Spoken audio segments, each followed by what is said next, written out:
Oke, Om Rais, di start aja. Saya mute dulu yang lain ya.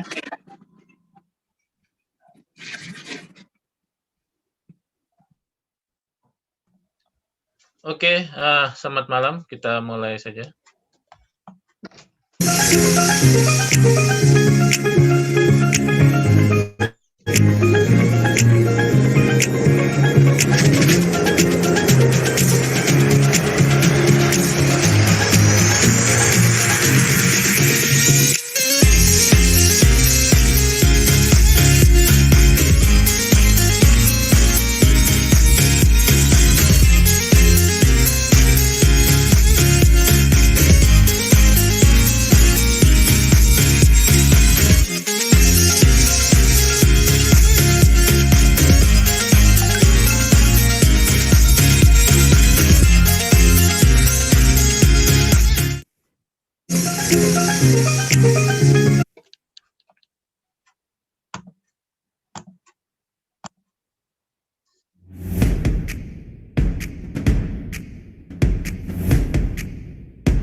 Oke, selamat malam. Assalamualaikum warahmatullahi wabarakatuh.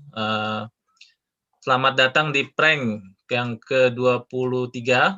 Oke, perkenalkan saya Raisuli dari PMIC, board ya, program board. Oke, di prank ke-23 kali ini kita bekerja sama dengan Hijrah Coach ya. Di sini sudah hadir Coach Daru ya. Untuk malam ini kita akan berbicara agile ya, karena agile di project management saat ini lagi trending ya, lagi happening ya. Tapi di sini kita akan lihat agile ini mengcombine agility, lebih ke agility dan leadership. Ada neuroscience-nya sehingga kita bisa menjadi leader yang lebih baik dan meningkatkan performance tim kita lebih baik.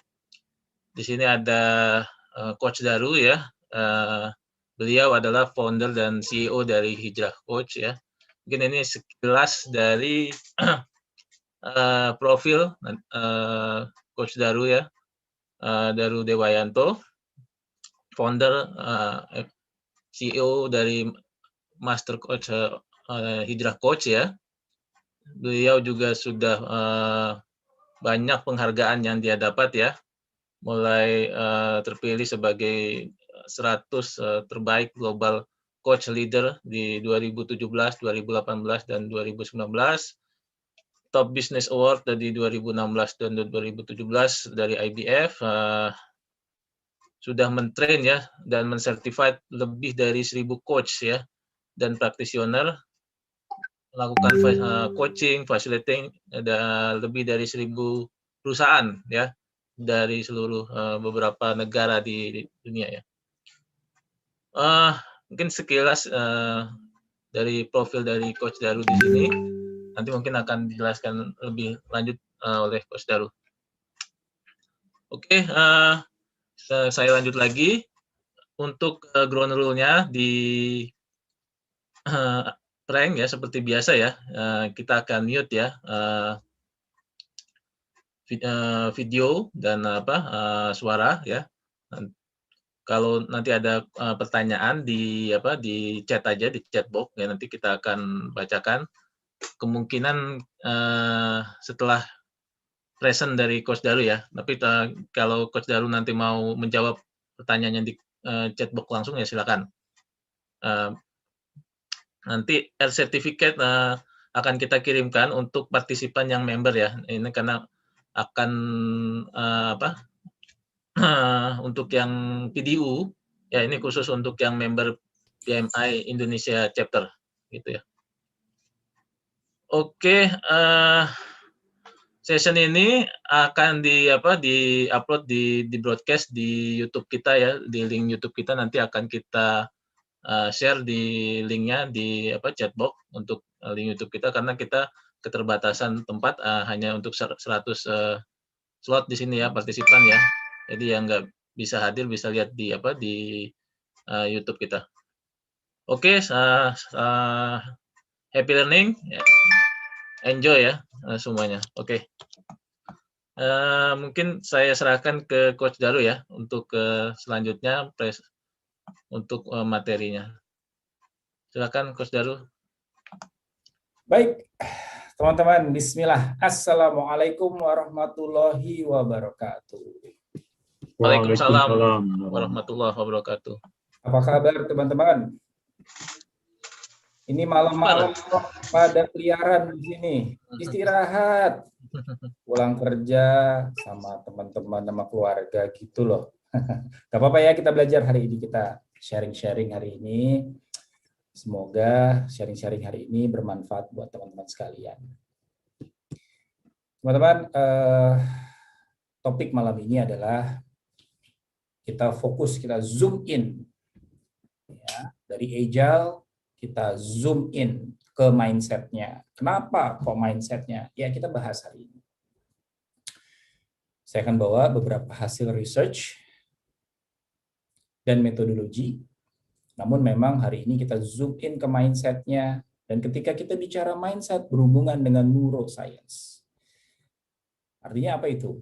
Fisiologi dari otak kita akan berpengaruh ketika kita bicara neuroscience.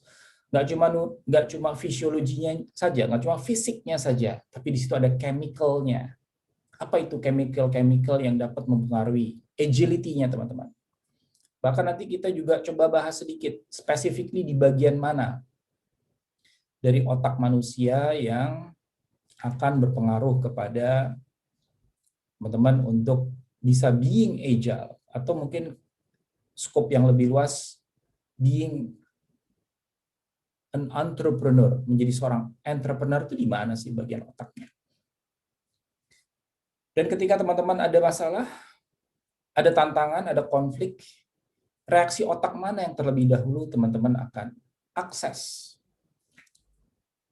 Tentu saja ini nggak lepas karena tadi project management. Teman-teman nih, para project management professional. You're dealing with people. Teman-teman bukan cuma menghadapi device, perangkat, hardware, software, tapi you're dealing with people. Jadi ya, ketika teman-teman nggak paham bagaimana manusia, tentu sulit ya. Dan ketika kita tidak paham bagaimana cara otak manusia bekerja, kita juga akan sulit memahami manusia. Nah, kira-kira saya orang yang tepat nggak ya untuk mendeliver? Harus di, jadi malah menurut saya mungkin benefit kalau itu suara-suara feedback di sini. Oke, baik. Kira-kira saya orang yang tepat nggak ya nih bicara tentang topik malam ini? Mungkin saya share sedikit, teman-teman tadi sudah mungkin secara sekilas mendengarkan profil saya. Dan saya berharap saya orang yang tepat bicara di depan teman-teman. Bicara tentang coaching dan beberapa credential yang saya bersama Hijrah Coach miliki saat ini. Alhamdulillah Hijrah Coach saat ini diakreditasi oleh 5 lembaga coaching dunia. Ada International Coach Federation, ada Ericsson Coaching International, ada Worldwide Association of Business Coaches, ada European Mentoring and Coaching Council, dan organisasi terakhir yang mengakreditasi kita adalah IC Agile, International Consortium of Agile. Alhamdulillah kita pemegang 6 credential coaching ya.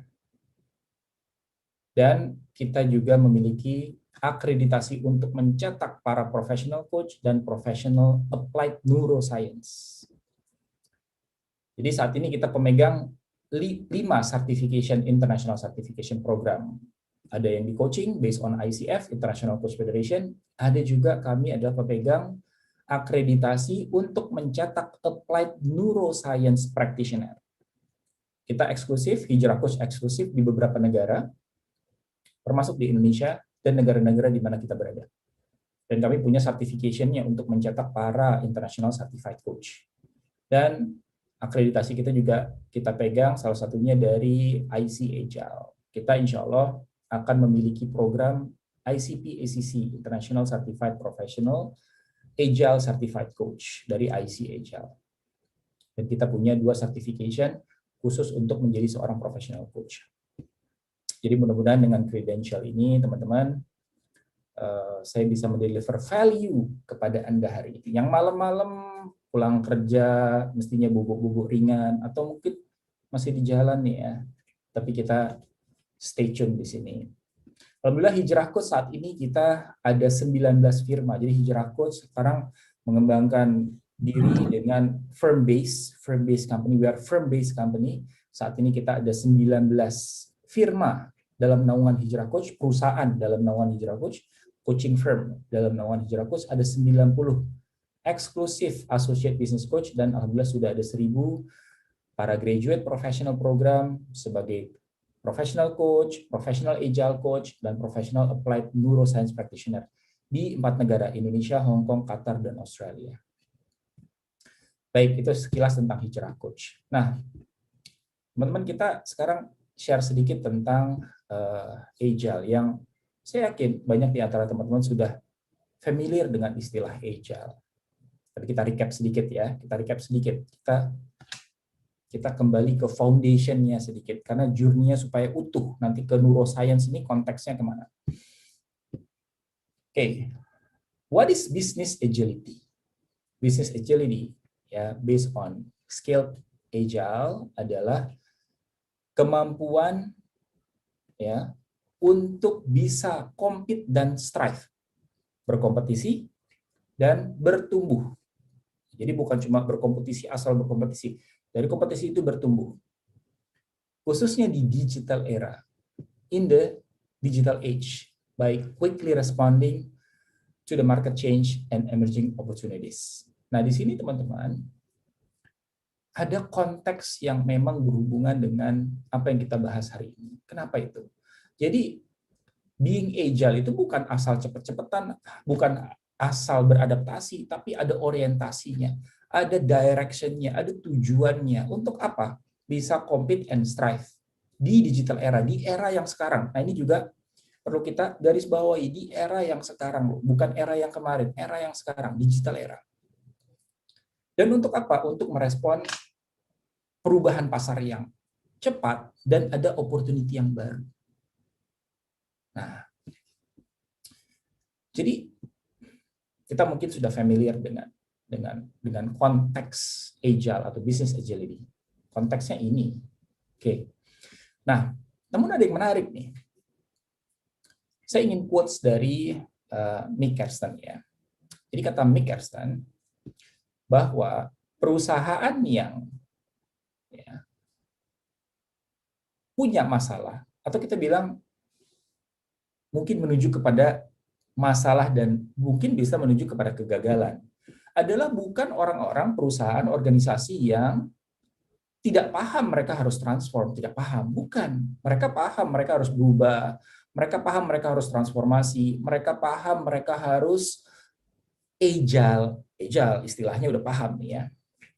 Tapi kata Mick Kersten, mereka sudah paham, tapi mereka masih menggunakan managerial framework. Nah, ini saya mau garis bawahi managerial framework ini. Dan infrastructure model from the past revolution. Kita sekarang ada di revolusi industri ini, ada di revolusi ini.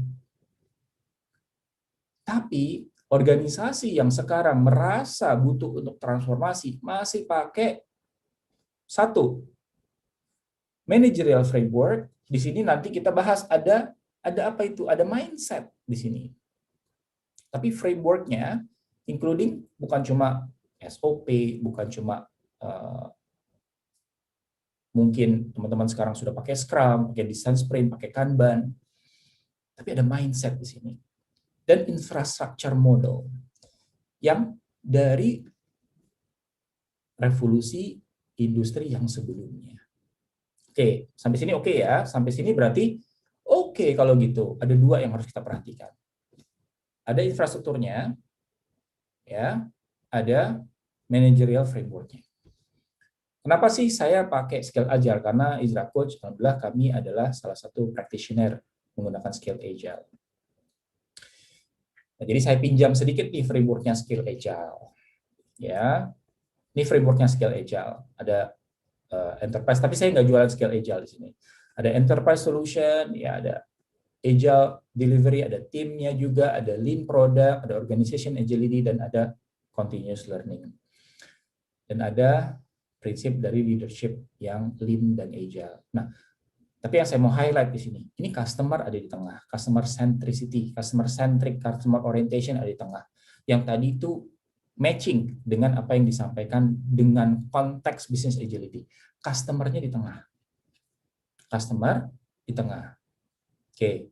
Oke dong, harusnya dengan menggunakan framework yang kekinian, panggil konsultan.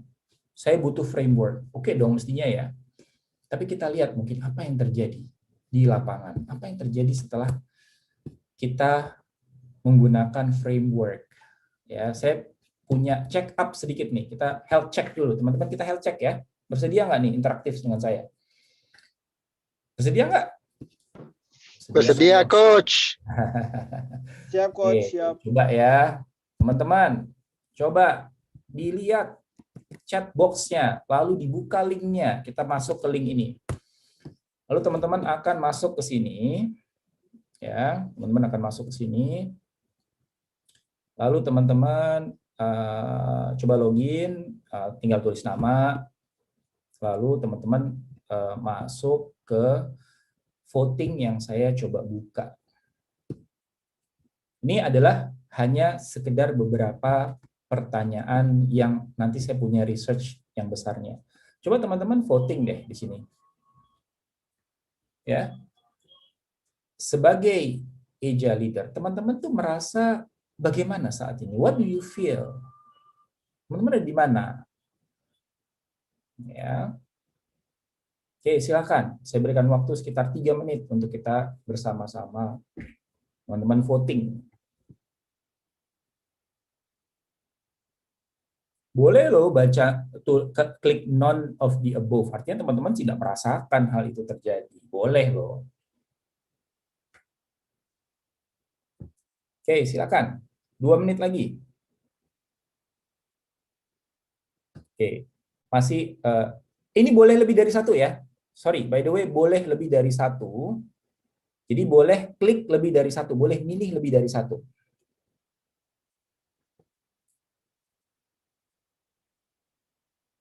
Boleh milih lebih dari 1.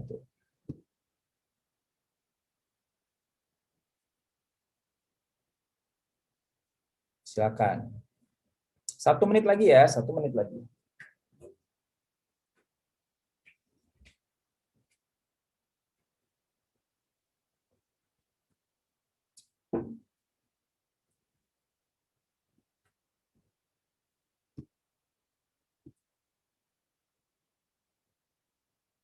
Oke, sudah full. Oke, good. Thank you.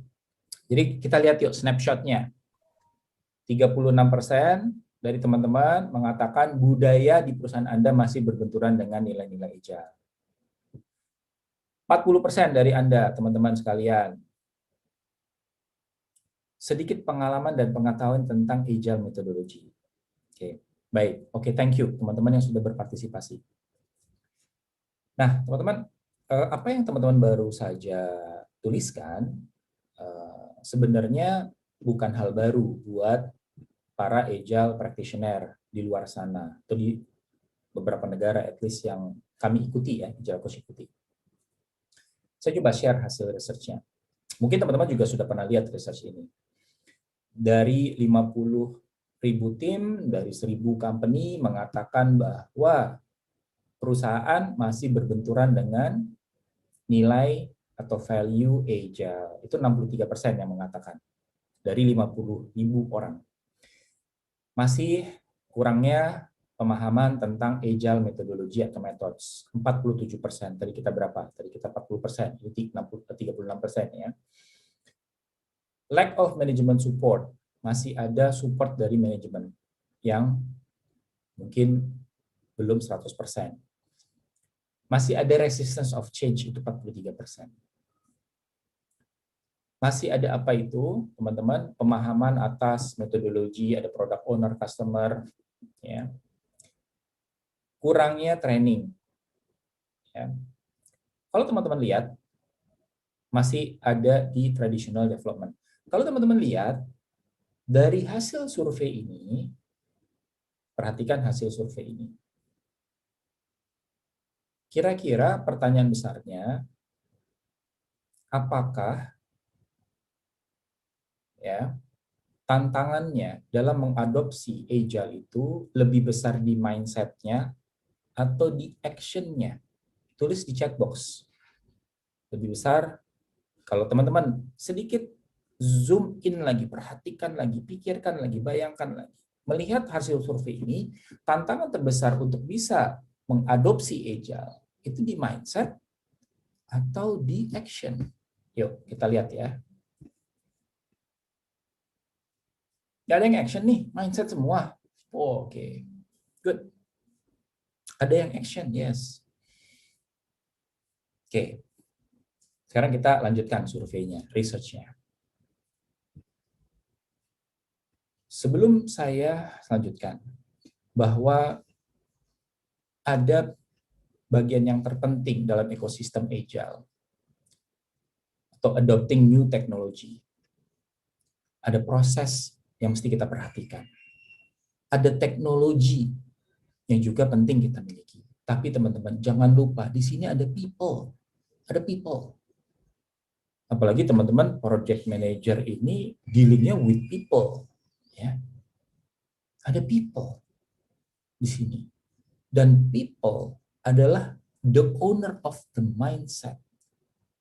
Dalam mindset nanti kita masuk ke lebih dalam lagi. Apa itu? Di-generate oleh brain-nya, otaknya. Kita lanjut, sedikit kita lanjut. Nanti kita masuk ke neuroscience kok. Nah ini hasil research berikutnya teman-teman. Ketika seseorang, perusahaan atau leader hanya fokus ke doing saja, practicing agile saja, action saja, bisa meningkat, bisa. Tapi benefitnya apa? Oke, bisa merubah sebuah priority, menentukan priority lebih baik. Productivity mungkin meningkat dengan penentuan priority itu. Kualitas jadi lebih baik. Ada resiko yang bisa ditanggulangi. Tapi overall, meningkat benefitnya ketika hanya fokus di action, hanya sekitar 20% based on research. Nah, kalau kita fokus di mindset saja, tadi fokus ke action saja atau doing saja. Kalau kita fokus di mindset saja, ternyata kurang lebih productivity meningkat, benefit yang akan didapatkan adalah 300%. 300%. Apa yang bisa terjadi di situ? Akan ada joy, kenikmatan, happiness dalam bekerja sama, berkolaborasi, ada engagement dengan tim Anda, ada creativity yang muncul, inovasi yang terus berkembang, continuous learning, terus belajar. Karena salah satu prinsip Agile nanti saya akan share as a leader atau Agile leader penting untuk ada di konteks developing capacity. So, kalau ini benefitnya mindset saja, teman-teman. Terus kita fokusnya di yang 300% saja atau cuma 20% saja? Ya dua-duanya. Dua-duanya. Kita harus fokus di, ketika kita mau being agile, kita harus fokus di mindset-nya dan di doing-nya. Tapi teman-teman lihat nih, kontribusi mindset sangat signifikan, teman-teman. Sangat signifikan. Jadi, walaupun kita paham, kita ingin menuju kemana, technically kita paham metodologinya, tapi kita nanti cek dulu mindset kita sudah belum ada di situ. Dan nanti saya juga cerita nih, di diri kita punya sesuatu, punya monster. Jadi kita punya monster, di mindset kita punya monster. Nanti ya, sabar ya, ke sana ya. Nah, ada metodologi yang, atau sebenarnya bukan metodologi, tapi suatu yang simple, practical management improvement yang simple, tapi menurut saya make sense sekali. Alhamdulillah kami mendampingi beberapa BUMN di Indonesia yang sudah siap untuk agile, international company, multinational company yang siap untuk agile, dan kita juga membuktikan secara langsung. Jadi Hijrah Coach ini teman-teman, kami memang tercatatnya sebagai coaching firm or training, certification, and coaching provider. Tapi kami lebih suka menyebut diri kami adalah apa? Sebagai researcher, research company. Apa yang kita research? Human behavior, human mindset. Dan itu yang kita lakukan di keseharian kita. Dan apa yang kita terapkan, kita perhatikan bagaimana perubahannya di manusia. Jadi kata Olaf Lewitz, kesalahan pertama organisasi yang ingin menjadikan organisasinya bertumbuh, orang-orang yang di ember lama ini dipaksa semuanya untuk bertumbuh.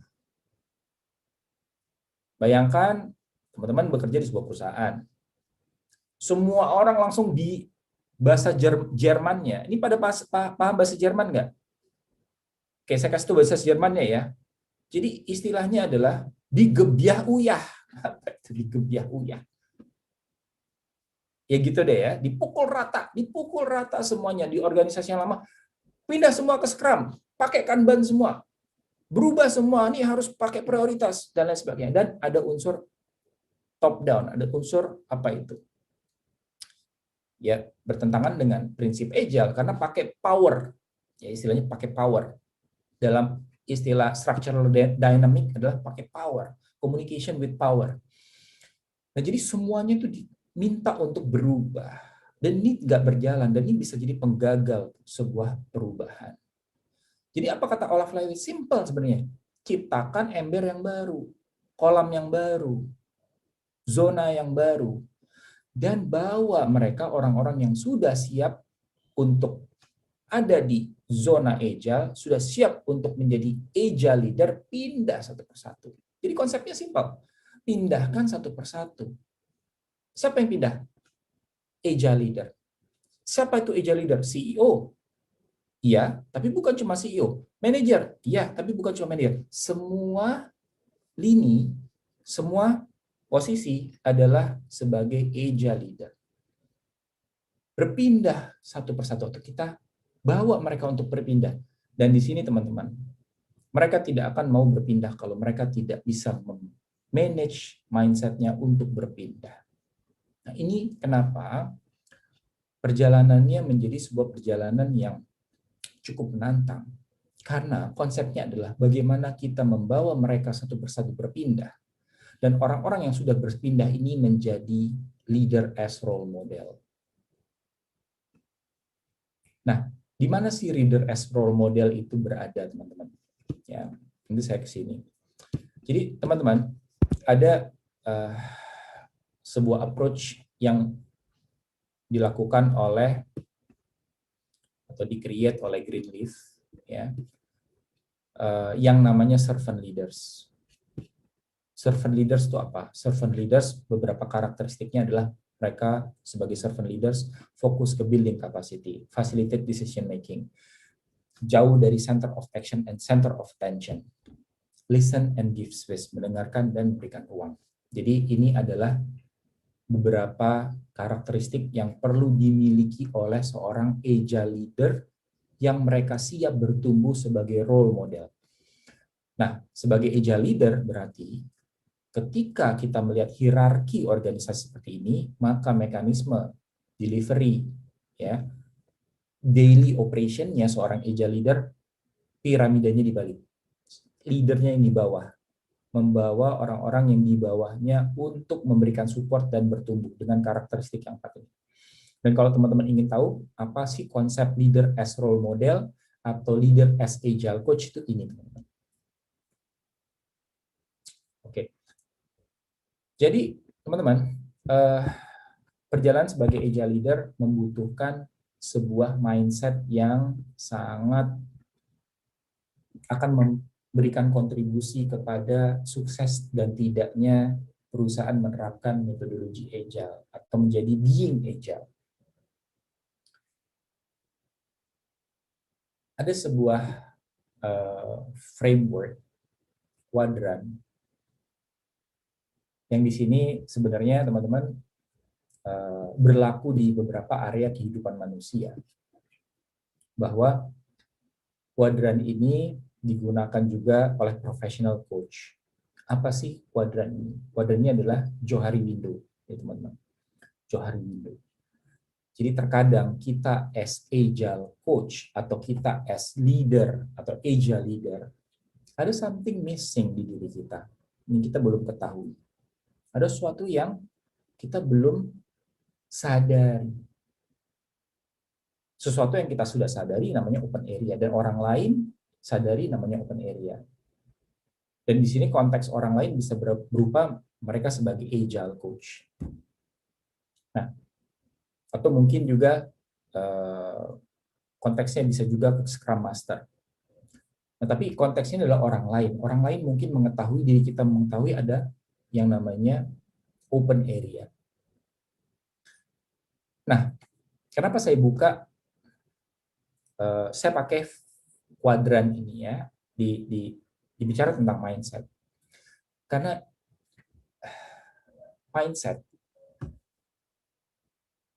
sebagai, jadi saya share sedikit, prinsip sebagai seorang coach dan sebagai seorang leader, kita mesti juga mulai menerapkan prinsip-prinsip di coaching, dan teman-teman sudah perlu tertrigger dengan istilah leader as coach dari pertemuan ini ya, adalah bagaimana seorang coach kita dan diri teman-teman sekalian yang dimanapun level Anda mesti paham bagaimana powerfulnya proses coaching. Kenapa?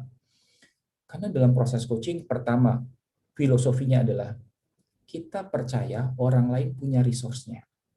Kita percaya orang lain punya kemampuannya. Nah, bagaimana seseorang bisa membantu orang lain untuk memahami resource yang mereka miliki tapi tidak mungkin mereka sadari, adalah dengan apa itu? Dengan asking question. Dengan asking question, seseorang akan sedikit demi sedikit terbongkar atau terbuka blind spot-nya. Asking question lagi, terbuka lagi, asking question lagi, terbuka lagi potensi blind spot-nya. Dan terkadang teman-teman, telling them what to do, ngajarin mereka, ngajarin orang lain, ngajarin tim Anda, ngajarin peer Anda, ngajarin member of your project management, sometimes telling them what to do doesn't work. Kenapa? Nah, ini kenapanya ya. Kenapa? Karena teman-teman mesti paham bahwa manusia punya gremlin, punya monster. Monster ini ada di diri manusia. Ya. Monster ini adalah monster yang hidup di pikiran kita. Coach, ini beneran monsternya? Ya, ini adalah metafora. Tapi dalam coaching, istilah gremlin sering dipakai. Kalau teman-teman seumuran, ini kayaknya kita seumuran semua ya. Saya masih milenial juga. Kecuali Mas Raisuli kayaknya kolonial nih kayaknya dari wajah.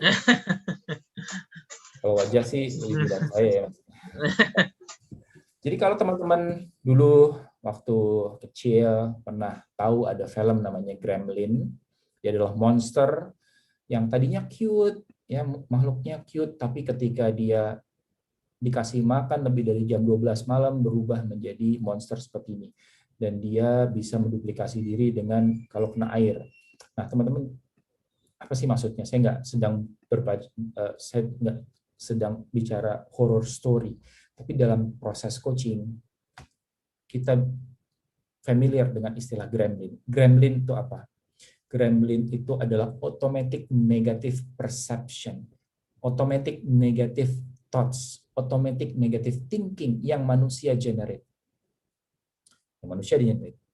Based on research, manusia mencetak 10.000 sampai 12.000 thoughts per day.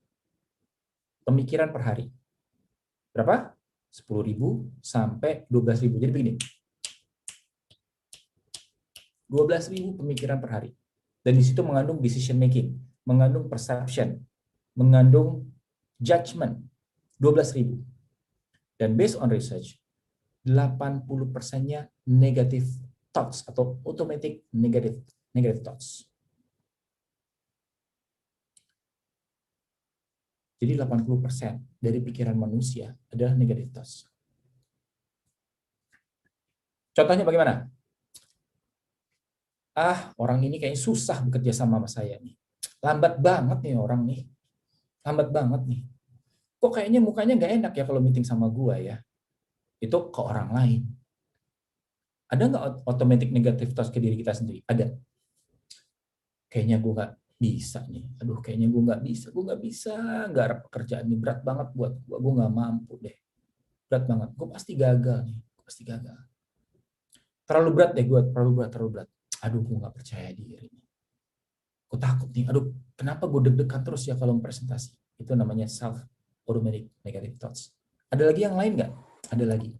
Namanya fortune telling negative thoughts. Meramal meramal masa depannya yang buruk-buruk saja. Fortune telling negative thoughts. Seperti apa? Pasti gagal nih. Percuma deh kita kerja ini pasti gagal. Percuma deh kita bikin presentasi baju bagus pasti juga ditolak. Percuma deh kita sudah berusaha ya nih paling nggak bisa juga. Nah, itu kita generate teman-teman. Itu kita generate. 80% dari pikiran kita sehari. Dan based on research, 95% pikiran kita, tadi kan 80%-nya ya, dari 12.000. Lanjutannya gini, dan 95% dari pikiran kita setiap hari adalah sama dengan hari sebelumnya. Jadi kalau teman-teman hari ini punya automatic negative thoughts, punya pikiran negatif, punya pikiran yang limiting belief, memblok dirinya sendiri, mengatakan diri Anda tidak mampu, tidak percaya diri, mengatakan orang lain punya niat jahat, orang lain nggak kerja sebagus Anda, hanya Anda saja yang bekerja dan orang lain tidak. Yang penting tim saya yang lebih baik. Yang penting KPI tercapai. Kerjasama nanti dulu. Automatic negative thought. Kalau teman-teman punya pikiran itu hari ini, 95% kemungkinan besok akan punya pikiran yang sama. Itu based on research.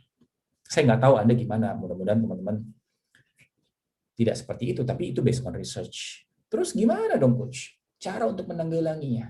Dengan apa teman-teman? Mendistract pikiran itu. Bagaimana caranya? Asking question, not telling them what you do. Asking question. Jadi saya kasih tips singkat, asking question. Itu kenapa coaching works. Kenapa coaching works? Karena dengan asking question, mereka akan terbongkar layer demi layer, like peeling the onion, like mengoncek bawang, mengupas bawang, layer demi layer mereka cari apa resource yang ada di dalam dirinya. Dan ketika mereka menjawab dari pertanyaan yang dilontarkan oleh Anda sebagai leader atau professional coach yang menanyakan, maka jawaban dari the next question akan membuka pertanyaan yang berikutnya dan orang yang mendengarkan jawabannya akan terbuka hidden area-nya. Dan lama-lama open area ini akan terbuka layer demi layer. Jadi kira-kira itu. Jadi teman-teman, di slide ini saya mau saya sampaikan adalah kita punya gremlin. Tidak menyadari adalah sebuah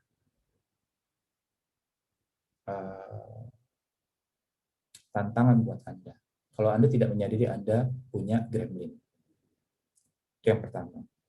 Tidak mengetahui cara menghandle gremlin Anda, mindset Anda, yang bisa sampai 95% loh mindset Anda itu negative thinking atau automatic negative thoughts, yang kita sadari maupun tidak, mungkin teman-teman tidak menyadari. Mungkin teman-teman merasa itu sudah benar, tapi mungkin itu adalah negative thoughts. Jadi, gremlin ini hidup dan gremlin ini bisa menjadi resistant sendiri di diri Anda. Tips singkat. Kita mesti belajar untuk memprovokasi pikiran kita. Memprovokasi pikiran kita, terutama pikiran-pikiran negatif yang muncul di diri kita. Jadi, karena dia based on research, pikiran negatif itu kayak pattern. Jadi otak kita ini canggih, teman-teman. Bicara neuroscience lagi ya, dikit. Otak kita ini canggih. Ada 100 miliar sel neuron ya, yang ada di diri kita, di otak kita. Dan masing-masingnya bercabang lagi ribuan. Dan based on research, jaringan otak kita lebih banyak dibandingkan dedaunan di hutan Amazon. Itu sebanyak itu. Sebanyak itu jaringan sel otak kita. Lebih banyak dibandingkan dedaunan di hutan Amazon. Dia adalah alat yang paling canggih di dunia, namun bekerjanya sangat mekanik. Nanti kita bahas itu, mekaniknya bagaimana. Dan cara untuk mendistract mekanik yang menghasilkan negative thoughts dari fungsi fight or flight yang ada di otak kita dengan apa? Mendistract. Bagaimana cara mendistraptnya? Mengaktifkan prefrontal cortex kita. Nanti kita bicara di situ. Tapi teman-teman, tips singkatnya. Cara mendistract dengan mengaktifkan prefrontal cortex kita, gimana caranya? Asking question. Kita tanya diri kita sendiri, atau orang lain kita tanya. Kalau mereka punya negatif thoughts, bukan diajarin, lu sih begini loh caranya. Teman-teman, mereka lagi punya dinding-dinding yang tebal loh. Itu kenapa sometimes mentoring doesn't work. Sometimes mentoring works, tapi sometimes coaching bisa masuk ke dalam potensi seseorang lebih baik lagi. Oke, sekarang kita bicara lebih dalam lagi, teman-teman. Coach bisa ditanggulangi untuk automotive negative thoughts? Yes. Tips singkat. Provoke pikiran Anda. Yang kedua, teman-teman. Teman-teman mesti paham juga bahwa dalam proses neuroscience kita, selain fisiologinya, fisik, nanti kita bicara fisik ya, tapi ada chemical yang teman-teman mesti paham cara kerja chemical ini. Nama chemicalnya adalah dopamin. Bagaimana teman-teman bisa mengakses dopamin di diri Anda? Dopamin ini bekerjanya di basal ganglia. Basal ganglia itu adalah otak yang di bagian dalam, ya. Ada ganglia, namanya basal ganglia. Dan basal ganglia ini dia tempat bekerjanya ya dopamin. Dopamin bekerja memberikan sense of happiness. Itu kenapa namanya reward system. Dopamin adalah reward system. Dia memberikan sense of happiness dan dia memberikan sense of moving forward. Nah, itu kenapa teman-teman, ya ini pindah sedikit ya ke agile methodology. Itu kenapa sistem backlog, ya sistem untuk punya desain sprint yang kecil-kecil menjadi sangat make sense. Kenapa? Karena ini saya tadi cari relevansinya, tapi kita bicara kenapa dopamin itu penting. Jadi dopamin penting untuk kita miliki untuk memberikan sense of reward system ke diri kita. Dan biasanya ini berhubungan dengan habit. Saya kasih ilustrasi. Kalau teman-teman sekarang ingin bisa lari maraton, ya, bagaimana caranya lari maraton? Kita perlu punya habit berolahraga, terutama lari, jogging. Make sense? Make sense. Tapi kita punya sense of achievement, lari maraton. Dengan kita punya habit berolahraga, terutama jogging, kita bisa achieve tuh lari maraton. Nah, tapi sebelum kita bicara tentang habitnya itu sendiri, bagaimana kita dalam proses membangun habit bisa mengakses reward system yang ada di diri kita? Adalah bagaimana kita memecah kecil-kecil, sesimpel mungkin, sederhana mungkin, se-achievable mungkin, langkah yang akan kita lakukan, dan ketika kita mencapai langkah itu yang kecil itu, maka dopamin akan terilis. Dopamin terilis akan memberikan sense of happiness, sense of excitement. Teman-teman akan relax. Relaxnya itu karena apa? Karena sense of achievement dan moving forward. Nah, menariknya, ketika kita memiliki sensasi yang dirilis oleh dopamin, ada sedikit anxiety.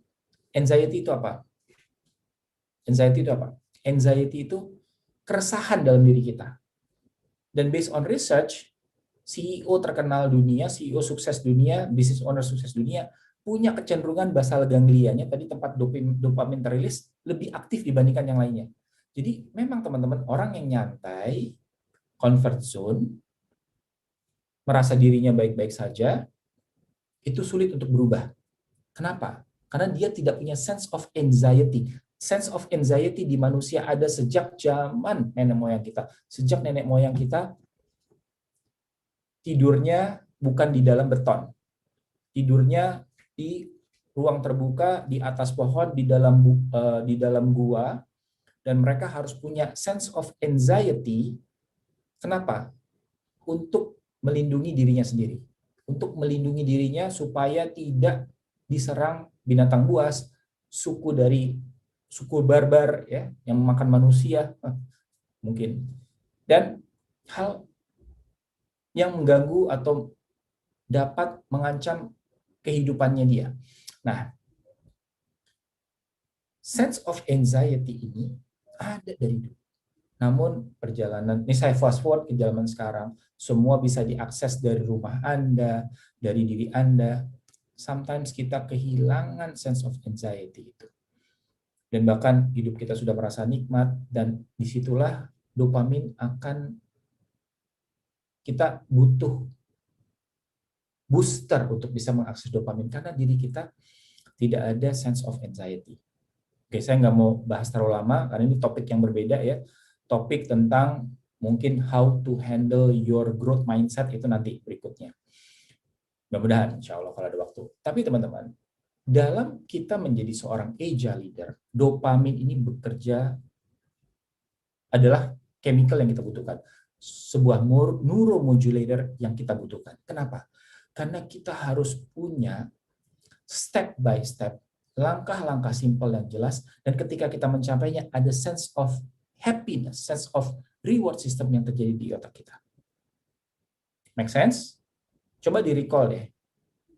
Apa yang teman-teman lakukan sejauh ini? Hal-hal yang besar yang Anda ingin capai. Bagaimana Anda menjalankannya, mencapainya? Your big goal, ultimate goal, project besar yang Anda pegang, semuanya terjadi dari small action dan small win, small achievement. Se-achievable mungkin teman-teman membuat, sekecil apapun teman-teman akan dapatkan, maka teman-teman akan bisa, ketika achieve ya, teman-teman akan terilis tuh dopamin di diri teman-teman. Oke. Nah, ada satu lagi teman-teman yang mesti paham sebagai agile leader. Apa itu neuroplasticity? Bahwa otak manusia itu ya 50 tahun yang lalu lebih, para researcher mengatakan bahwa setelah usia 25 tahun otak kita cenderung sama.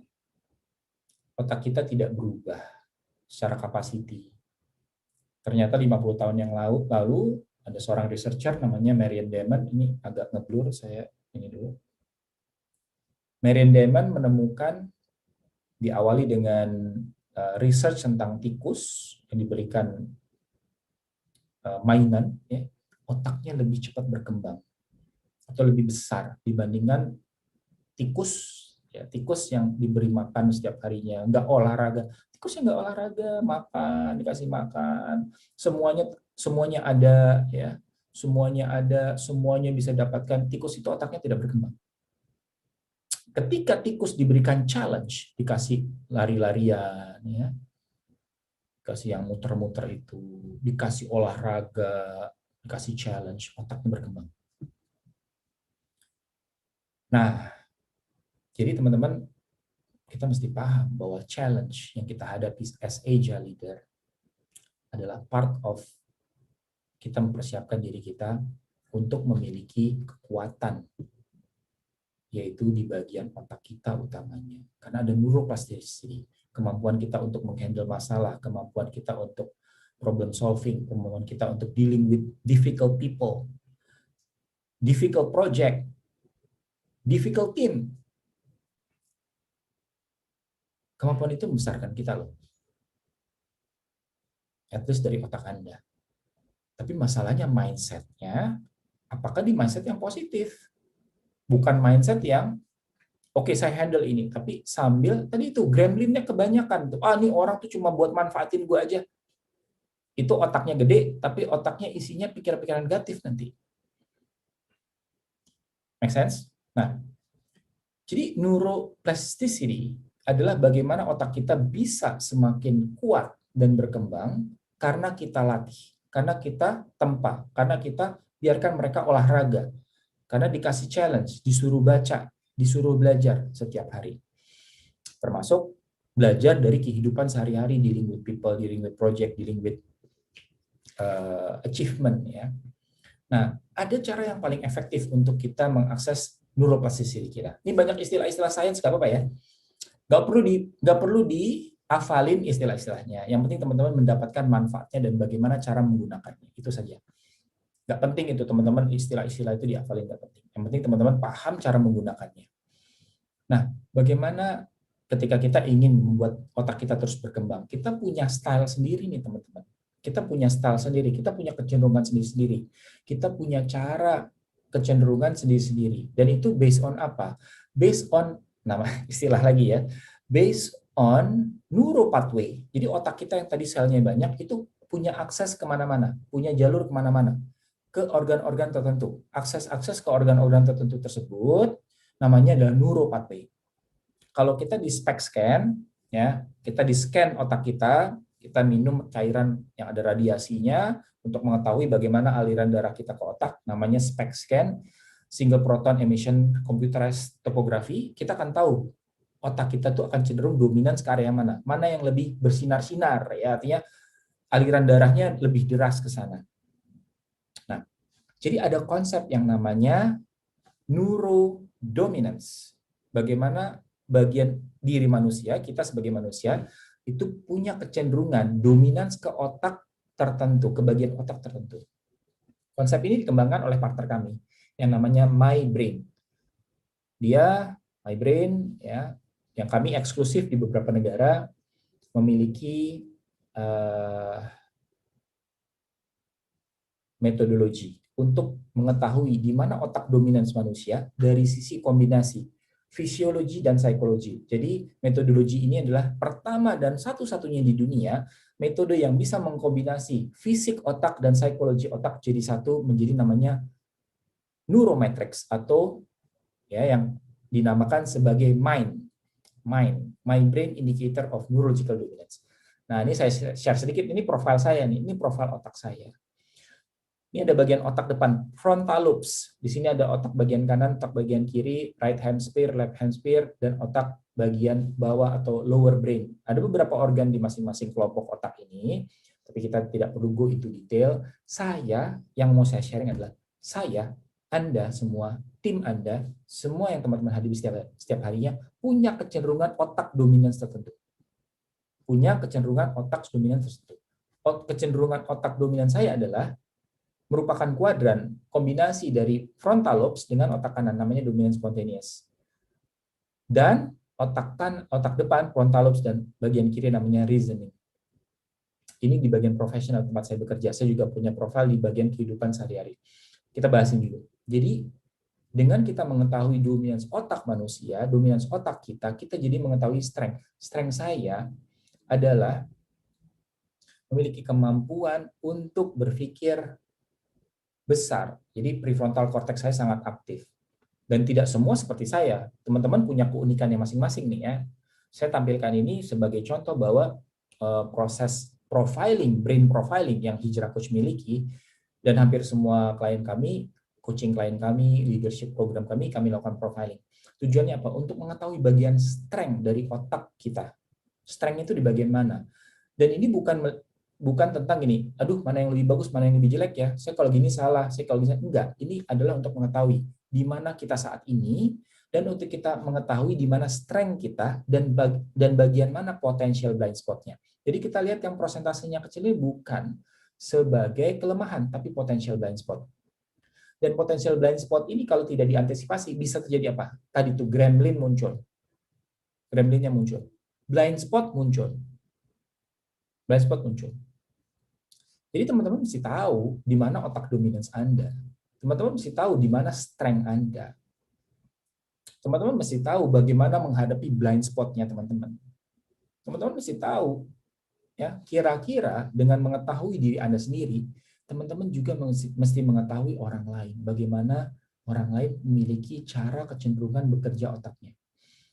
Sedikit tentang profil ini, saya kalau diberikan sebuah tugas, saya akan lebih berenergi mengerjakan tugas-tugas yang sifatnya future thinking, collaboration, ya, lalu saya sangat being adventurous, jadi saya suka tantangan, saya cepat dalam mengambil resiko.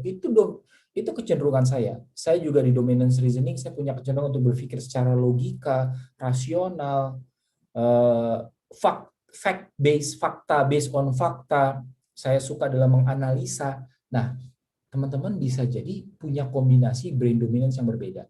Dan ketika saya mengetahui ada persentase yang kecil, ini saya antisipasi, bukan kelemahan. Jadi saya punya kecenderungan, potential blind spot, ketika berkomunikasi dengan orang di dominance dominance feeling. Karena saya berpikirnya pakai logika. Saya berpikirnya pakai logika, rasional. Sedangkan ada orang lain yang menggunakan perasaan. Nah, tidak memahami ini bisa berujung satu, saya merasa benar sendiri.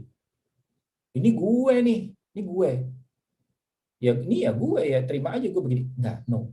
Kalau kita memahami diri kita unik, maka kita mesti juga memahami orang lain unik. Kalau kita memahami bahwa orang lain mungkin punya kecenderungan otak dominans yang berbeda, dan itu science based. Orang manusia memiliki respon, refleks otak bekerja yang lebih cepat, neuropathway-nya mengakses yang mana duluan nih. Kalau teman-teman ya, nah, teman-teman punya leader, itu dominan spontaneous, tapi Anda dominan spesifik. Dominan spesifik apa? Kecenderungannya berpikir secara urut, prosedural, rapi, data, detail, pokoknya suka tuh pekerjaan yang monitoring, pekerjaan yang terus. Tapi leader Anda, teman-teman, mungkin punya dominan spontaneous. Dominan spontaneous itu adalah konsepnya bagaimana? Ini mau ke arahnya kemana? Nah, Anda cara presentasinya, teman-teman, detail, semua harus sesuai dengan prosedur. Kata bos Anda, ini mau kemana nih? Cepat aja deh, cepat. Ini maunya mau kemana? Mau ke arah mana nih? Kenapa? Karena Anda tidak mengerti di mana neuro pathway bos Anda mengakses terlebih dahulu. Dominansinya otaknya bos Anda di mana Anda nggak tahu. Leader Anda. Atau begitu juga dengan peer. Nah, konteks project management nih, teman-teman akan berhubungan dengan para leader-leader yang lainnya, stakeholders yang lainnya, ketika Anda tidak mampu berkomunikasi dengan mereka. Maka tentu saja disitulah sebagai awal dari konflik. Ya, dalam agile ada konflik dan ada resistance yang kita juga mesti pahami. Nah, teman-teman, apa sih takeaway saya di pertemuan hari ini? Pertama, sudah saatnya, teman-teman, neuroscience bukan cuma jadi ranah dokter, fisiologi, scientist. Neuroscience sekarang, di layer applied neuroscience, harus menjadi pemahaman kita semua. Kita mesti paham. Itu kenapa Hijrah Coach berkomitmen membawa ilmu tentang neuroscience di workplace untuk pekerjaan, leadership, communication, influencing. Jadi pertama yang saya mau sampaikan itu dulu. Bahkan neuroscience juga berguna untuk teman-teman berkomunikasi dengan keluarga Anda, anak Anda, istri Anda. Itu dulu. Kedua, as a leader.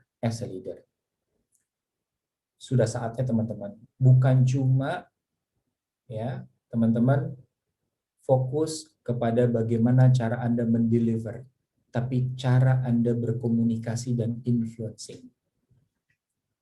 Jadi kegagalan, jadi agile is about what? Agile is about communication, teman-teman. Agile is about communication. How you communicate better di agile itu di Scrum team, bagaimana teman-teman berhubungan, ngobrol dengan Anda.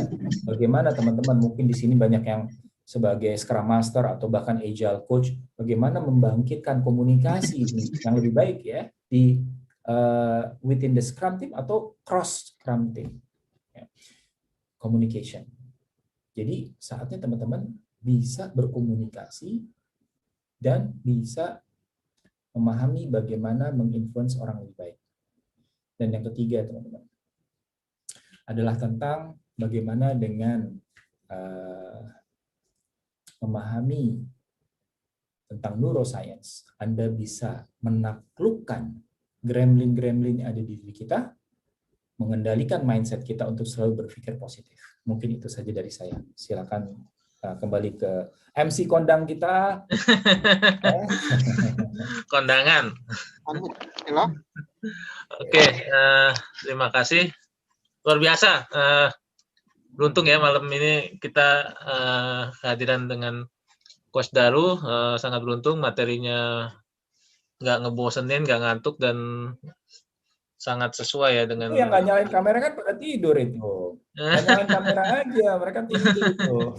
Canda ya, canda teman-teman. Oke. Jadi ada dua pertanyaan ini dari Pak Fauzi Malik dan Pak Nur Kuncoro ya. Tapi kalau saya boleh singkatkan pertanyaan ini, karena ada identik ya pertanyaan ini ya, di mana kalau saya simpulkan bagaimana ketika suatu mungkin dari manajemen atau dari organisasinya sendiri ya, dari karyawannya, ketika sudah nyaman ya di situasinya, bagaimana kita bisa merubahnya gitu ya. Karena ada satu istilah mungkin ya, saya pernah baca di Agile, failure mode ya. Jadi manusia itu menciptakan habit ya. Kalau udah punya habit ya, untuk berubahnya ya agak sulit gitu. Nah, mungkin ini dua pertanyaan dari Pak Fauzi dan Pak Nur ini mirip ya, tapi kalau Pak Fauzi ini melihat dari manajemen. Kalau ini ketika organisasinya sudah, orang-orang di organisasinya sudah nyaman dengan kondisinya. Gitu, Coach. Oke, pertanyaan saya gini deh. Pertanyaan saya gini. Kalau kita merasa anggota keluarga kita punya gangguan kesehatan, kita bisa obatin sendiri nggak?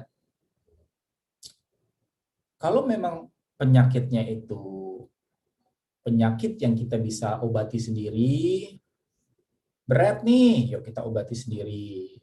Pusing, minum obat sakit kepala. Mungkin cukup. Tapi bagaimana ketika sakitnya sudah lebih dalam lagi? Maka teman-teman, mungkin ya kita butuh bantuan profesional. Kita butuh bantuan profesional, dan itu kenapa ada perusahaan-perusahaan seperti kami untuk membantu perusahaan untuk melakukan transformasi. Jadi tergantung sampai sedalam apa, sejauh mana kita ingin organisasi kita bertransformasi atau bertumbuh. Dan kenapa tidak kita minta bantuan profesional, betul ya? Betul. Coach, enggak, saya mau coba sendiri. Oke, good. Bisa kok, bisa. Namun, ya, seberapa saat ini kita punya kemampuan dan konsistensi tadi untuk pindah zona duluan dan berusaha untuk menginfluence lainnya untuk pindah ke zona yang tepat di mana teman-teman sudah siap bertumbuh itu. Sudah seberapa teman-teman mampu dan konsisten melakukan itu? Konsep agile leader adalah Anda pindah duluan, teman-teman. Nggak bergantung leader Anda, nggak bergantung tim Anda, nggak bergantung siapapun, tapi Anda pindah duluan dan berusaha untuk ngajak orang pindah ke zona tempat di mana mindset-nya sudah siap untuk being agile. Sudah siap untuk berkolaborasi dengan metodologi, prinsip-prinsip agile. Karena agile penting, tapi begitu ada seorang leader yang mengatakan, kita semua harus pakai Scrum, itu agile nggak? Belum tentu loh. Nggak boleh lagi pakai waterfall. Itu belum tentu agile loh, teman-teman. Jadi agile prinsipnya adalah influencing, bukan telling people what to do. Juga bukan begitu ya. Jadi kalau teman-teman merasa waterfall sudah ketinggalan zaman, top management kalau memaksa orang-orang, tim Anda yang lainnya, peer Anda untuk pindah semua ke Scrum, itu juga belum tentu selaras dengan prinsip Agile, karena prinsip Agile influencing, not forcing. Tapi kan itu berarti, coach, berarti kompleks ya? Yes. Kalau saya persingkat gimana? Alignment. Keselarasannya bagaimana sekarang? Sudahkah selaras? Teman-teman mesti ajak orang-orang yang sudah siap bertumbuh ke zona bertumbuh tadi dan buat itu selaras dulu. Lalu ajak yang lainnya. Dan ini bukan sebuah proses yang instan. Nggak ada yang mengatakan ini instan. Tapi kalau teman-teman mencintai perusahaan Anda dan Anda merasa kita harus berjuang untuk perusahaan tempat kita bekerja saat ini, maka kalau tidak mulai dari sekarang, maka kapan teman-teman? Berarti kan harus dimulai nih. Ya. Jadi kalau begitu adanya, maka solusi dari saya adalah pertama, ketemu si profesional. Yang kedua, berusaha tetap di internal untuk mulai Anda duluan yang pindah ke zona agile tadi. Pindah ke ember yang tadi siap untuk berubah. Mindset Anda dulu. Nah, ini kan perjalanannya tidak mudah. Coach berat, coach. Yes, siapa bilang? Ya, ini ringan, simple. Tidak ada yang pernah bilang itu. Dan lihat tuh, 5.000 karyawan dan 1.000 perusahaan di dunia juga masih struggling untuk 100% implementing Agile. Mungkin itu jawaban saya. Oke, Pak Fauzi. Pak Fauzi Malik, mungkin di sini dia menekankan ada aspek bisnis goal yang waterfall minded yang mungkin di sini ya maksudnya. Mungkin Pak Fauzi jika berkenan bisa unmute mikrofonnya, apakah sudah terjawab pertanyaannya atau ada hal yang terlewat dari penjelasan Pak Coach Daru. Ya, nggak apa-apa. Halo, malam semuanya. Malam. Iya, mungkin ya bisa saya ulang ya kali ya pertanyaannya secara lisan. Sorry, ini rada feedback deh. Atau mungkin saya ambil earphone dulu kali ya. Silakan.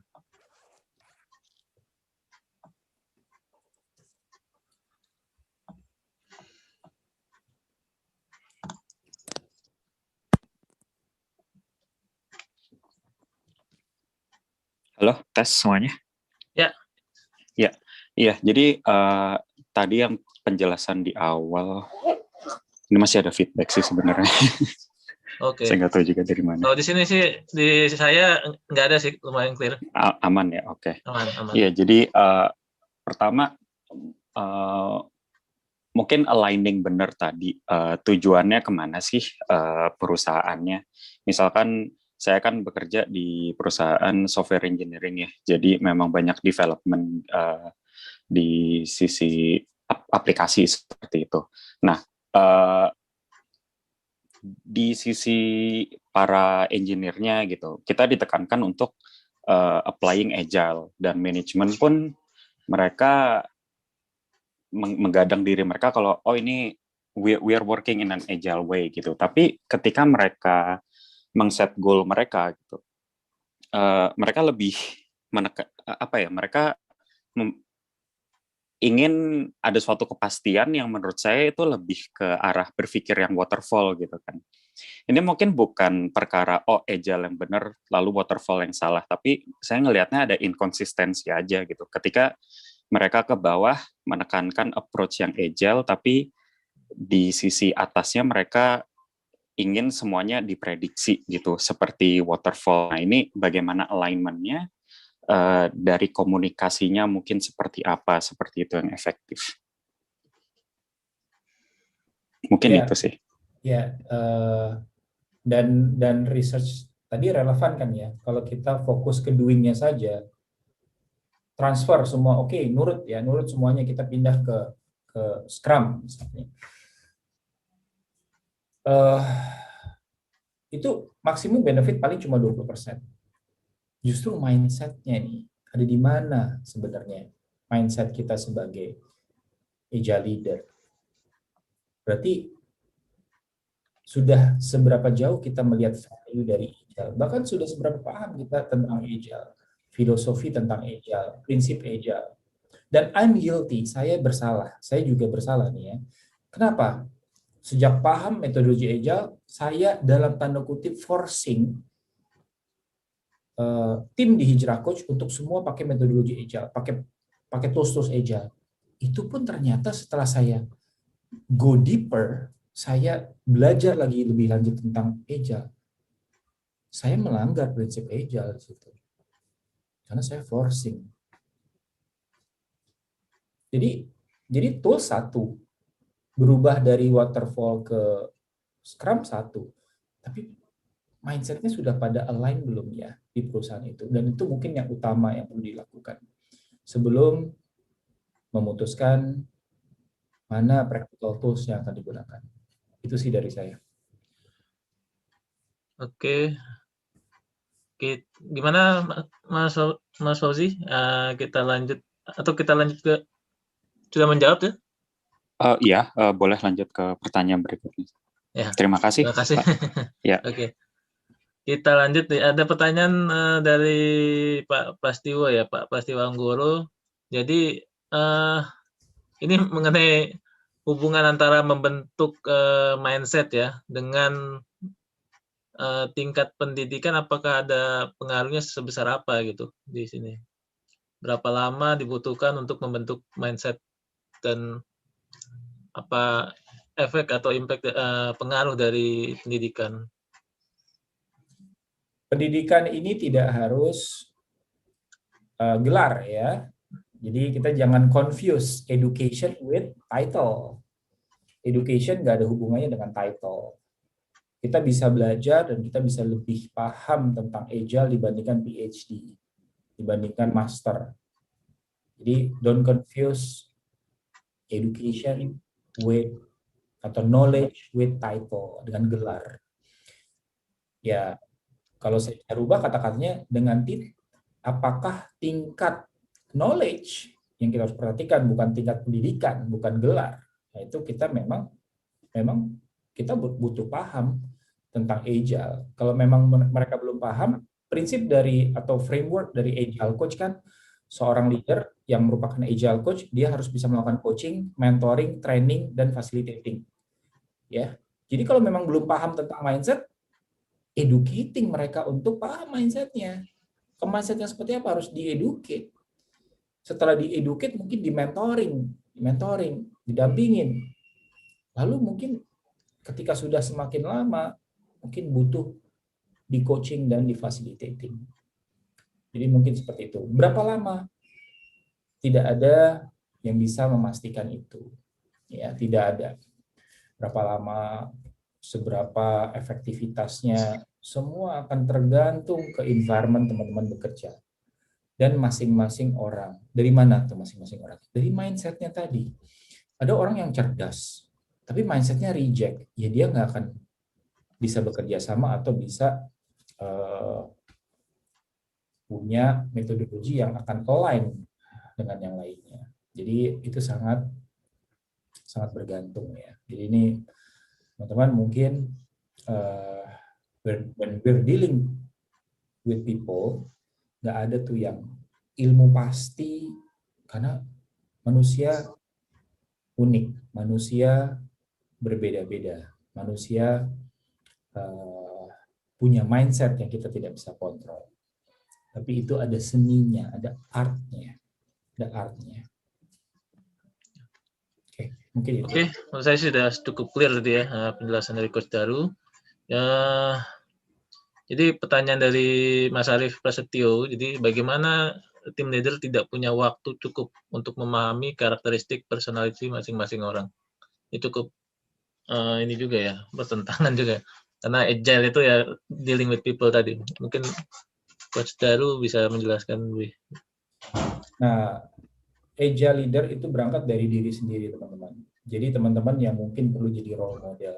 Coach, itu kayak terkesan terlalu idealis ya. Ya, teman-teman gini deh, saya percaya apapun yang teman-teman lakukan lebih baik itu bukan buat orang lain. Itu saya percaya banget. itu larinya ke diri Anda sendiri. Kalau teman-teman setiap hari bawa pikiran Anda ke pikiran yang positif, teman-teman bekerja dengan positif, teman-teman bekerja sama dengan baik, alignment, insya Allah itu bukan buat orang lain, buat diri Anda sendiri. Pertama, cepat atau lambat, walaupun mungkin mereka tidak mempromosikan Anda, mungkin gaji Anda tidak dinaikin, tapi orang lihat, peer Anda melihat, leader-leader mungkin cross departemen lihat bahwa Anda orang yang positif, Anda orang yang bisa bekerja sama dengan orang lain. Jadi itu mungkin bukan benefit instan. Teman-teman punya pikiran positif, teman-teman punya kemampuan untuk berkolaborasi dengan baik, ya, jadi role model, berpindah mindsetnya dikendalikan. Itu yang pertama, mungkin benefitnya tidak instan. Tapi insya Allah orang lain akan lihat. Dan ini teman-teman percaya hal ini. Orang lain tuh lihat, orang lain tuh observe Anda. Leader Anda tuh observe Anda. Orang lain observe Anda, peer Anda observe Anda. Dan jangan dikira juga ya, suatu saat teman-teman mungkin Allah punya rencana lain, teman-teman mungkin pindah kerja, dan di tempat kerja yang lain ada orang-orang yang pernah melihat Anda bekerja dengan baik, punya mindset yang baik, dan malah bisa ada benefit yang lain, dapat benefit di situ. Tapi teman-teman, itu bonus, dan benar-benar teman-teman nih kembali ke mindset ya, kembali ke mindset bahwa teman-teman mesti percaya apapun yang teman-teman lakukan itu bukan buat orang lain, tapi adalah buat ke diri Anda sendiri. Dengan punya pikiran yang positif, dengan punya kemampuan untuk melakukan the best work with high level of standard, dengan cara komunikasi yang terbaik, itu benefitnya buat Anda. Teman-teman akan bertumbuh, teman-teman akan punya pikiran positif, teman-teman punya kemampuan untuk menghadapi orang lebih baik. Beneran deh teman-teman. Kalau teman-teman nggak apa namanya, tidak bisa membayangkan apa yang saya katakan, tapi mungkin kalau saya boleh menitipkan sesuatu buat Anda, apapun yang Anda lakukan, pikiran positif yang Anda create setiap hari, bukan buat orang lain, tapi buat diri Anda. Jadi kalau leader Anda belum ada di situ, pelan-pelan educate. Yang penting teman-teman Anda dulu nih yang sudah punya pikiran yang positif, sudah punya mindset yang selalu bisa dikendalikan, punya kemampuan komunikasi lebih baik. Jadi dan Anda tidak bisa mengendalikan orang lain. Jadi start from yourself. Itu sih tips dari saya.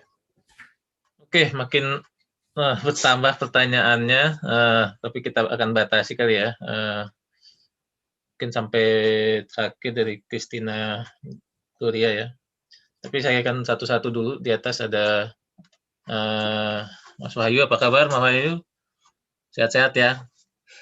Alhamdulillah. Iya, jadi ini Mas Wahyu lebih ke apa? Menyampaikan pendapat ya kalau saya lihat ya. Jadi antara waterfall versus agile, bukan berarti waterfall adalah sesuatu yang buruk gitu ya. Jadi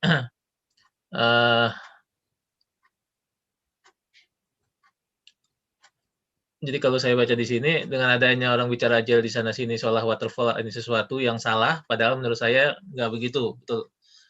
Waterfall bagus, apalagi dikombinasikan dengan agile mindset. Jadi agile lebih ke arah mindset, bukan metode ya.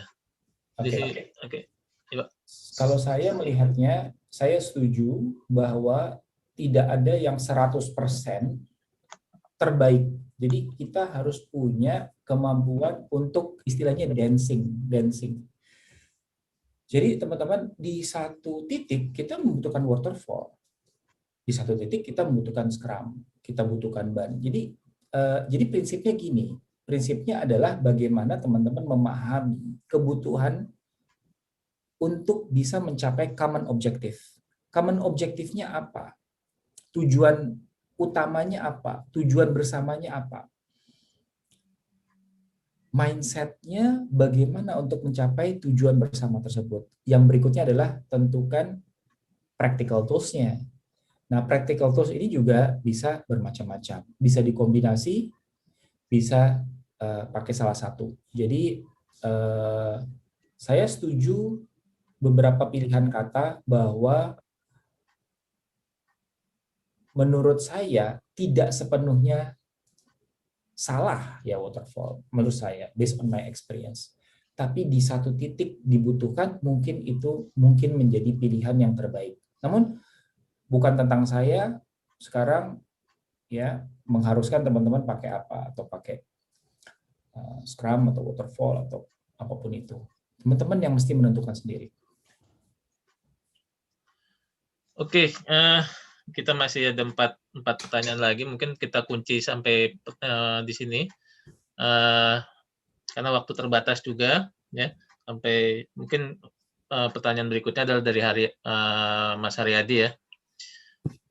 Apa pendekatan yang bias dilakukan untuk mengedepankan mindset agile, sedangkan di organisasi tempat kita bekerja umumnya lebih mengedepankan mementingkan doing atau hasil ya, hasil kerja. Jadi kita mau menggunakan mindset agile, tapi di organisasi kita mungkin fokusnya lebih ke hasil kerja begitu ya, hasil. Sebenarnya agile juga melihat result ya sebenarnya. Mungkin Coach Daru bisa. Iya, ya berarti tadi itu ketika belum tahu harus di-educate, harus dikasih tahu, harus dibimbing. Mungkin yang membimbing bukan orang-orang internal, karena mungkin sudah ada resistensi. Disinilah orang-orang yang punya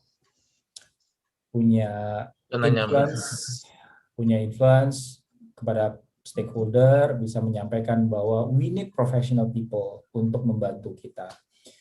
Mungkin professional people-nya itu bukan masuk sebagai konsultan, mungkin bukan itu, tapi teman-teman ikut training di luar sana, ikut pelatihan di luar sana, ya, ajak leadernya. Tapi anyway, singkat kata, kalau nggak tahu ya harus dikasih tahu. Gitu ya. Kalau belum paham ya kita mesti educate. Kalau tidak belum ada di mindset prinsip agile, ya kita mesti bagaimana caranya untuk paham itu, untuk mengetahui. Problem yang kedua tadi ya, pemahaman tentang agile tadi ya. Oke, berikutnya dari Mas Dian Rizky ya. Jadi ini sama seperti Mas Wahyu tadi. Jadi lebih ke pendapat ya. Jadi mengenai dopamin ya, yang kita buat deliverable yang kecil-kecil untuk menuju sebuah achievement yang besar ya. Ya memang setuju, tujuannya agar kita konsisten dan istiqomah ya untuk sebuah target yang lebih panjang atau lebih besar. Ya. Menurut saya sih ya. Jadi bicara tentang itu ya. Nah ini saya pernah bahas tuh di Instagram saya. Jadi teman-teman yang mungkin ingin tahu dapat update-nya tentang agile atau coaching, teman-teman bisa simak Instagram saya mau coba share ya. @coach.daru. Jadi saya tulis di sini ya, @coach.daru. Saya sering sharing tentang agile, tentang coaching di Instagram saya. Saya biasa kasih beberapa tools gratis di Instagram saya juga. @coach.daru.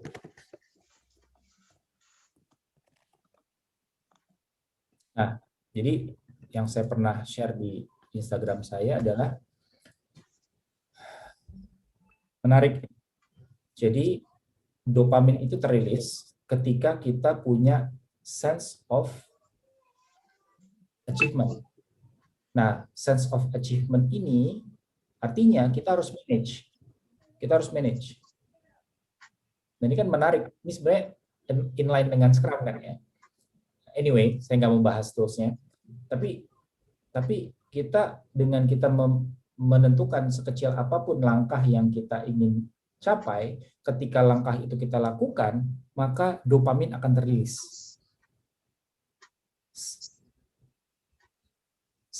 Sekecil-kecil apapun, ya, ketika kita lakukan dan achieve, maka dopamin akan terilis. Nah, dopamin akan memberikan sense of moving forward, sense of happiness, sense of achievement, dengan konteks bergerak, dengan konteks tuh, I'm excited, ya, saya happy. Jadi reward sistem dopamin itu memberikan sense of reward, happiness yang cenderungnya bergerak. Dengan apa? Dengan sekecil apapun langkah yang kita akan lakukan, ketika kita lakukan itu, kita bisa achieve langkah kecil itu, maka dopamin akan terrilis untuk memberikan sense of achievement. Itu saya jadi teringat tuh hadis ya. Allah mencintai yang kecil-kecil tapi terus-menerus. Apakah ada hubungannya? Saya nggak tahu. Tapi mungkin aja ini adalah mekanik yang diciptakan oleh Allah yang memberikan reward system, memberikan kita semangat untuk terus melakukan hal-hal kecil berikutnya.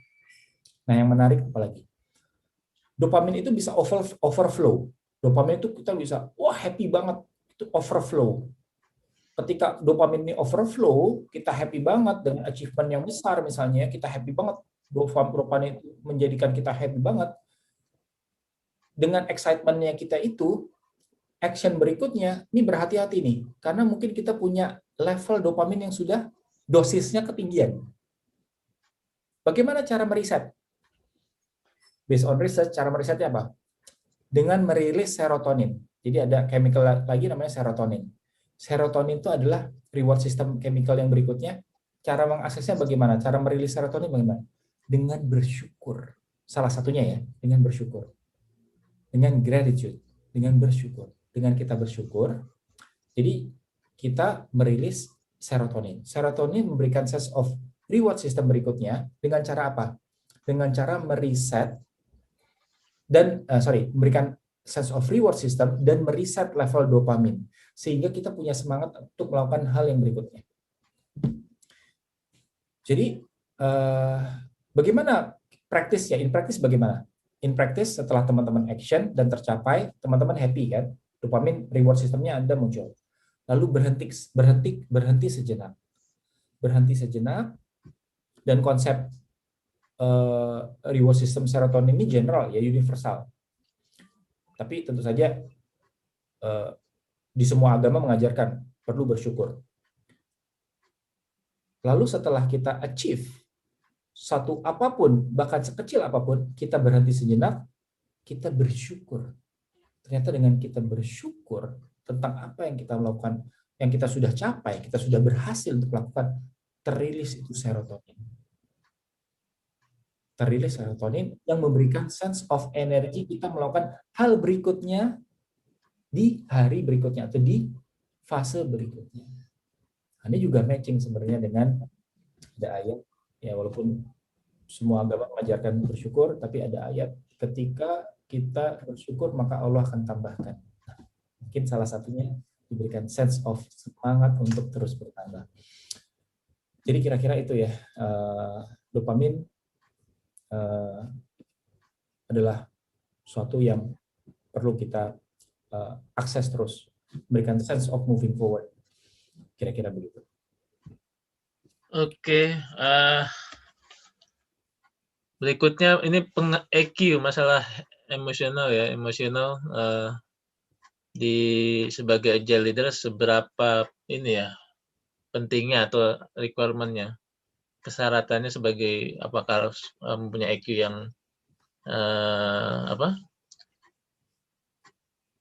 yang tinggi ya untuk sebagai agile leader, atau dia harus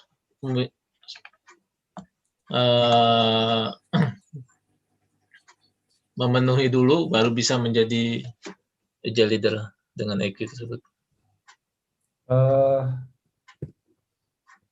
Jadi dalam proses kita bertumbuh,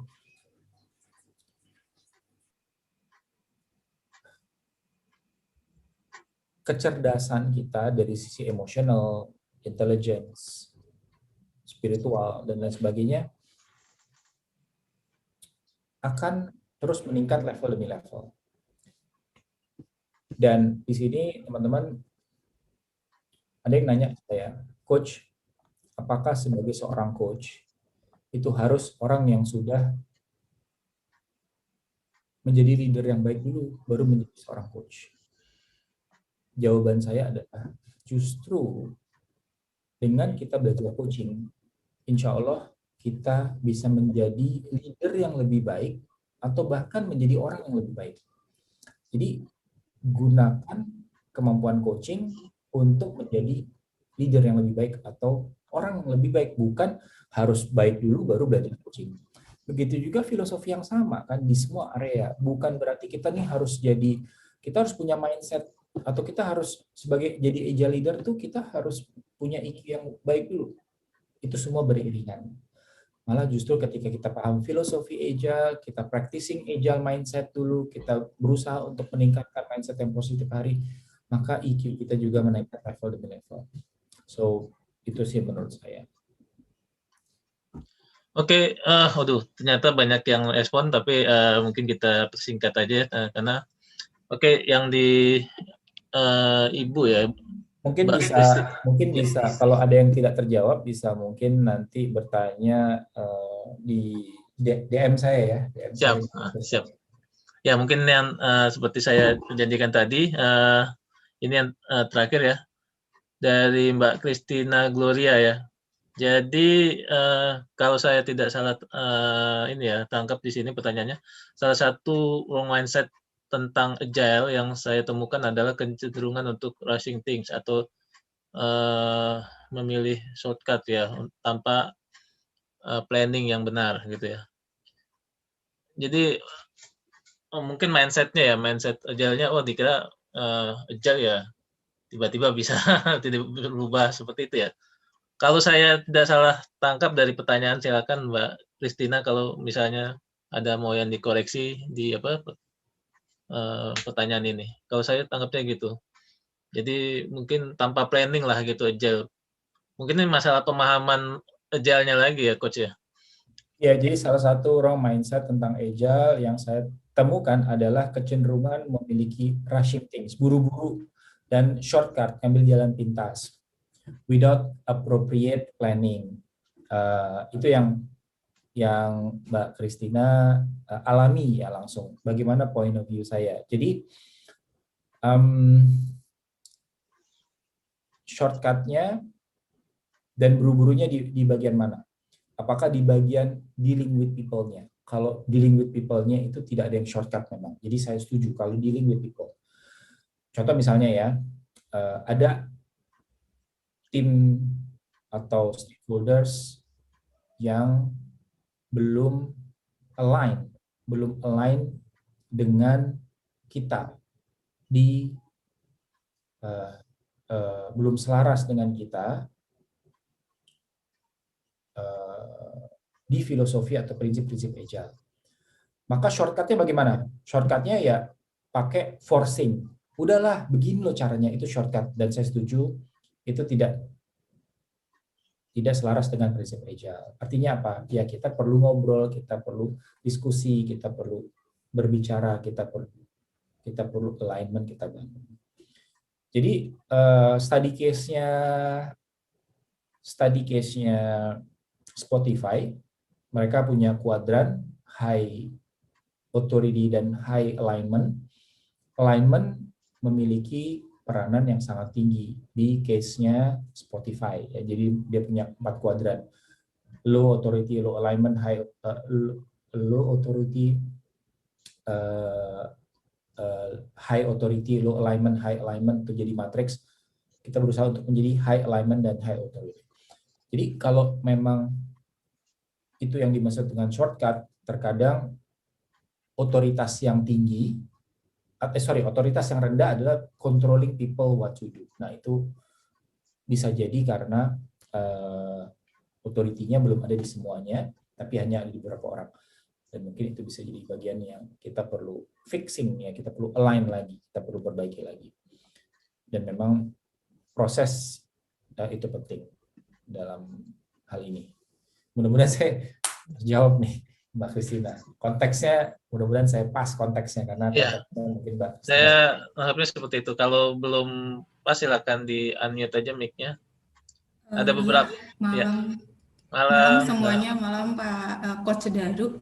Ya Mbak Christina. Sebenarnya intinya sih kurang lebih sudah dapat dan konteksnya kurang lebih mendekatin ya.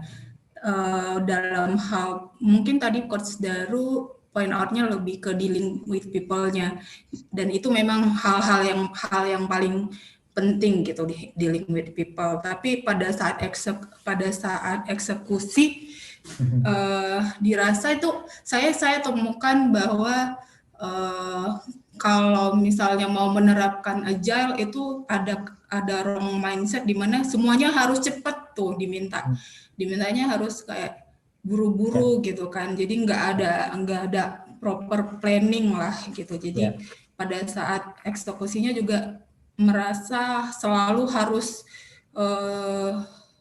cepat gitu, dan menurut saya pribadi itu gitu ya? Iya gitu. Sih yang nggak mau cepat. Nah masalahnya kan konteks cepat, ekspektasi cepat ini sama nggak? Jadi itu yang kadang-kadang belum sama. Jadi ada yang, nah teman-teman kalau tadi kita kembali ya ke slide yang saya share, ada dominance spesifik. Neuroscience kita mengatakan ada bagian otak tertentu yang memang dia butuh prosedur detail. Ada lagi butuh result, butuh konsep, butuh apa ya, fast decision. Nah di sini teman-teman, ketika kita hanya berbicara dengan neurodominance kita, maka yang terjadi apa tuh? Ada friksi. Sebenarnya kan nggak ada masalah cepat kalau semuanya align, semuanya selaras. Tapi masalahnya ada yang punya pemahaman berbeda, persepsi berbeda, dan ini dianggap ada forcing, ada istilahnya adalah power, ada close power di istilahnya structural DNA. Ada close power dari beberapa orang atau leader yang mengatakan bahwa ini harus cepat, harus seperti ini selesainya.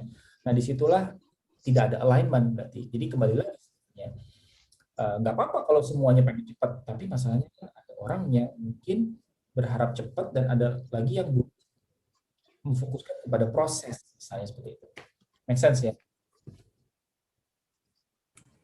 Ya Coach, thank you.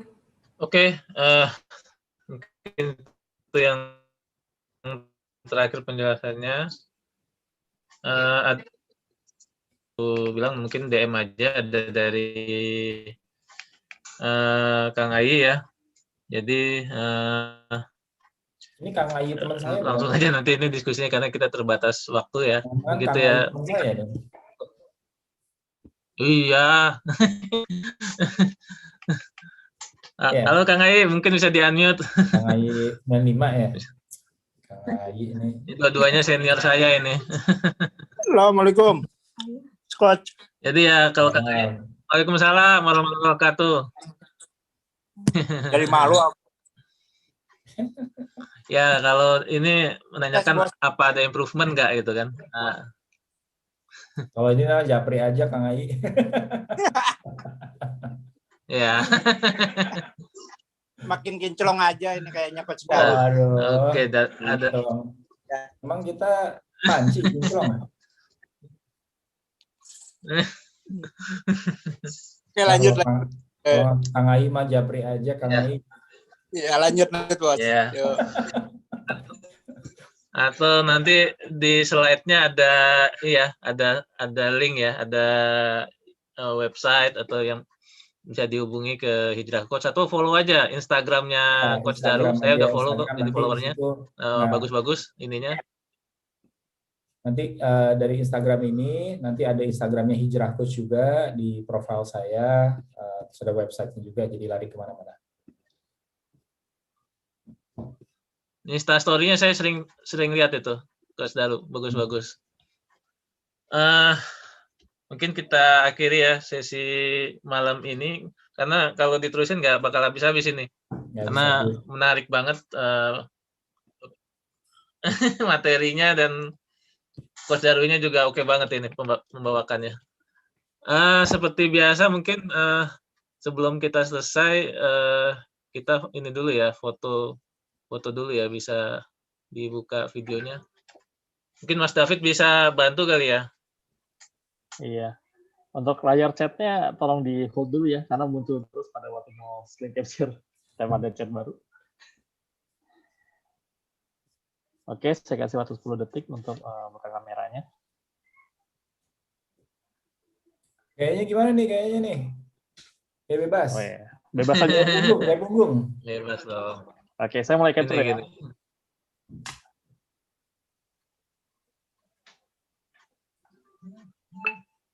Gayanya kok Resuli nih. Gayanya Pak Ardit itu.